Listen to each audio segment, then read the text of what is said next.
वाक़ियो थियो आहे किथां पोइ रूबदो आहे कीअं? असल में जीअं त कमरदीन थाणे मूंखे 4 वठनि जे अञा 5-6 ॾींहं मस थिया आहिनि। जी जी। त ॾींहुं राति गश्त आहे पुलिस वारनि जी पेट्रोलिंग खां पोइ जनाब DI साहिबु शहीद फरीदाबाद SSP साहिबु मीर रोहिल खान खोसो ऐं मैडम ASP फाइज़ सुठर जी हिदायतुनि तहत असां जेको आहे इलाइक़े में सर्च ऐं नाकाबंदी ऐं स्लिप चेकिंग कंदा रहियासीं।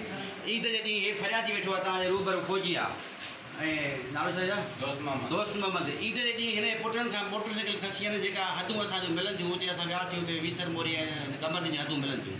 उते जावार वियासीं उहा मोटरसाइकिल ईद जे ॾींहुं हिन खसी आहिनि जेको उन खां पोइ असां इन इलाइक़े में मुसलसल पेट्रोलिंग ऐं नाकाबंदी कईसीं। पोइ अॼु असां जेको आहे सो पंहिंजे स्टाफ समेत जेको आहे सो मुंहिंजो ऑफिसर जवान असां सभु हुते गश्त में हुआसीं त पोइ जेको आहे अचानक परे तरफ़ आया पे फोरू जिन असां पुलिस खे उन्हनि खे असां हकुम ॾेई बीहान की जिन असां पुलिस ते सिधा फायर कया माण्हू जे इरादे सां उहो असांजी पुलिस बि जेको आहे हुन ते सिधा फायर कया जेको आहे जवाबदार हिकिड़ो ढकी पियो आहे ऐं उहो बर वक़्तु फरियादी पहुतो आहे। दोस्त मोहम्मद वेठो थो तव्हांजे साम्हूं जंहिं अचे इन ज़ख़्मी जवाबदार जेको असां गिरफ़्तार कयो आहे जेको पंहिंजो नालो ॿुधाए थो साबिर हुसैन टोटो खोखर त बर वक़्तु अचे जेको आहे हिन जी सुञाणप हिन मालिक कई आहे दोस्त हिन जे पुटनि खां फुर थी हिननि इहा सुञाणप कई आहे त इहो साॻियो ई जवाबदार हो जंहिं ईद ॾींहुं असांखां मोटरसाइकिल खसी आहे। ऐं इब्तिदाई तौर ते वधीक जांच हले थी पई इनशाला वधीक असां हिन मामले अॻिते वधाईंदासीं इंट्रोगेशन कंदासीं ऐं अञा जेके रहियल जवाबदार उहे बि गिरफ़्तार कंदा। घणा जवाबदार हा ऐं घणा फरार थिया?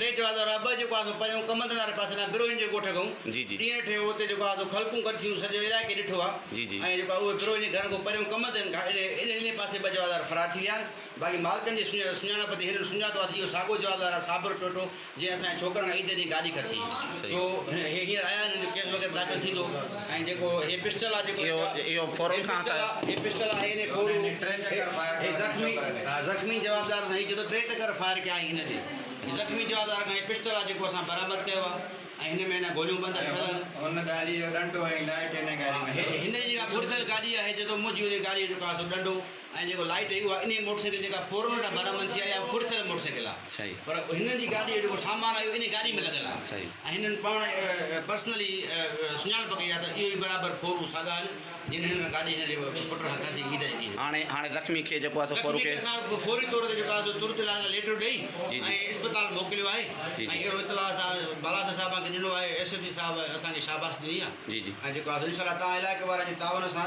इनशाला असां हिते अमन अमान कंदासीं ऐं कंहिं बि ॾुआरी खे असां बख़्श न कंदासीं। ठीकु आहे वेल डन।